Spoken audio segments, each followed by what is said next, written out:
The plea that froze the diner. It was a chilly Sunday afternoon in a small-town diner off Route 49. The kind of place that smelled like coffee, bacon grease, and 1,000 untold stories. The doorbell jingled as a group of rough-looking bikers stomped in, leather jackets, heavy boots, beards that looked like they'd seen a few bar fights. They were loud, laughing, dropping curses between jokes. At the center of them was Tank, a 6'4" man with tattoos crawling up his neck, the kind of guy people avoided making eye contact with. The waitress, Mary, smiled nervously. She'd been serving coffee at Miller's Diner for almost 20 years, but these guys still made her hands shake a little when she carried the plates. At the corner booth sat a woman who didn't belong there. Her name was Rachel, mid-30s, frail, wearing an oversized sweater and cheap sneakers that had seen better days. In front of her sat a half-eaten plate of fries and a small cup of coffee she'd been nursing for an hour. She wasn't scrolling her phone or chatting, just staring out the window, lost in thought. When the bikers came in, she shrank a little, like a leaf trying to hide from the wind. A few minutes later, Mary came over, whispering softly. "Rachel, honey, are you okay? You've been here a while." Rachel nodded quickly, trying to smile. "Yes, ma'am. I'm fine. Just, warming up a bit." Her eyes darted toward the counter, where a plate of half-eaten burgers and fries sat, food left behind by another customer. She hesitated, bit her lip, and looked down. Something was clearly wrong. At the far booth, Tank noticed. He wasn't just a biker, he'd been a watcher all his life. He could spot pain faster than most. Maybe because he carried so much of it himself. He watched Rachel quietly as Mary returned to refill his group's coffee cups. Then it happened. Rachel stood up, walked slowly to the counter, her hands trembling. "Excuse me," she said softly, almost a whisper. Mary looked up. Rachel took a breath, her voice cracked. Can I take those leftovers? For my daughter?" The diner fell dead silent. Even the jukebox seemed to choke on its own tune. Backhand index pointing. Right before we go on, if this story already has your heart tightening just a bit, please hit that like button and subscribe to the Kindness Chronicles. These real, human stories of heart and redemption remind us all that kindness still exists. Now, back to the story. Mary froze for a second, unsure how to respond. She looked at the cold plate on the counter, fries, a few bites of a cheeseburger, and then at Rachel's face. Her cheeks were flushed from embarrassment. "I'm sorry, sweetie," Mary said gently. "We're not supposed to." But before she could finish, Tank's voice cut through the silence like thunder. "Give her the damn food." Everyone turned. The bikers stopped mid-chew, eyes flicking toward him. Tank pushed back his chair and stood up, towering over everyone. His voice was rough but steady. "You heard me, Mary. Give the lady whatever she wants. And bring her something fresh too." Rachel turned, startled, eyes wide. No, please, I didn't mean to cause trouble." Tank walked closer, pulling out his wallet, thick, worn, and filled with years of stories. "How old's your daughter?" he asked. 8, Rachel said softly, almost ashamed to speak it aloud. Tank nodded, motioned to the waitress. "Bring out 2 burgers, fries, milkshakes, and a slice of pie. 1 to go." Then, turning back to Rachel, he said quietly, "You don't take leftovers when your kid's hungry. You take real food."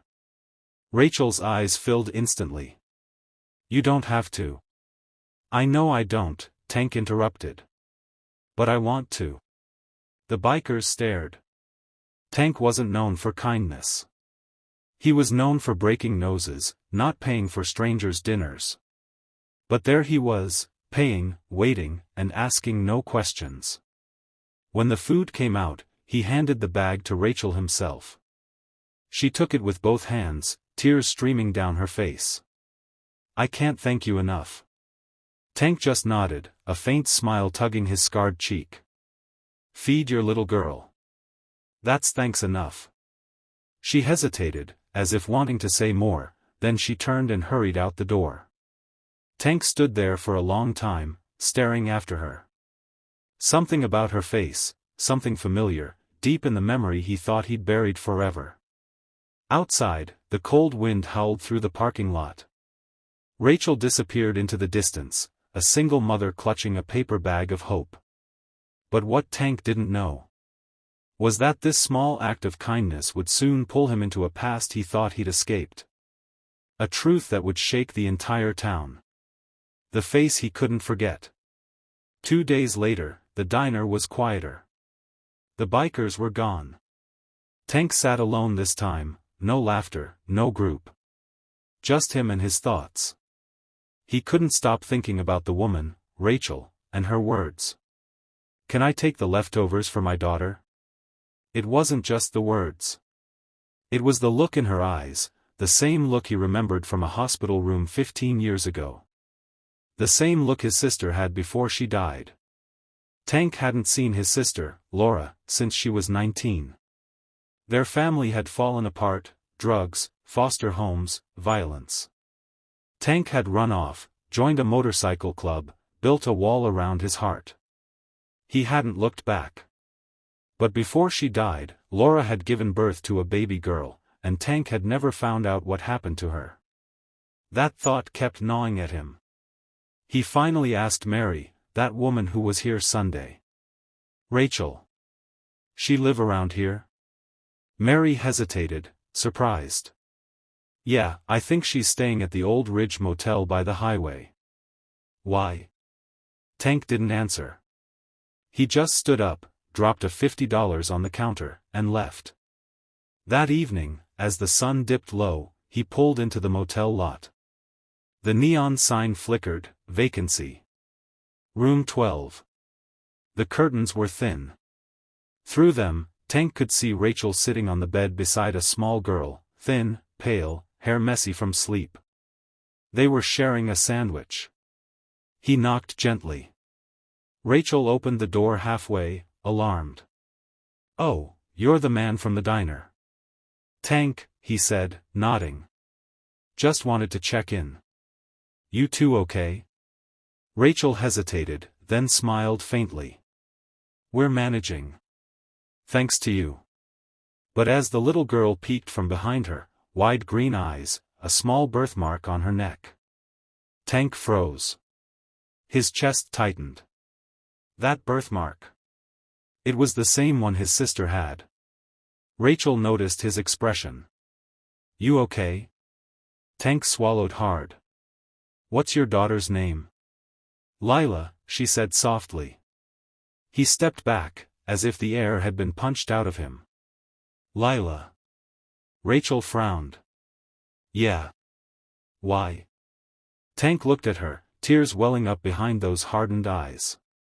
My sister's name was Laura, he said. She had a baby before she passed. The baby's name was supposed to be Lila. The room went silent. Rachel's face went pale. Her eyes widened as realization dawned. Your last name, Tank whispered, is it Jensen? Rachel gasped. Yes, how do you? Tank sat down, trembling. You're my niece. Rachel's hand flew to her mouth. Lila climbed onto the bed, confused. Tank told her everything, about Laura, about their childhood, about the years he spent searching but never finding her. Rachel began to cry, whispering, Mom told me I had an uncle, but I thought she made it up. Tank laughed weakly through tears. Guess she didn't. The next morning, Tank drove them to his home, not the biker bar, but his small cabin outside town. He made breakfast for them, fixed the heater in her car, and promised Rachel and Lila they'd never go hungry again. The bikers? They didn't laugh when they heard the story. They showed up that evening, with bags of groceries, clothes, and toys for Lila. The same men people crossed the street to avoid, were now carrying pink teddy bears. And when Rachel tried to thank them, Tank just said quietly.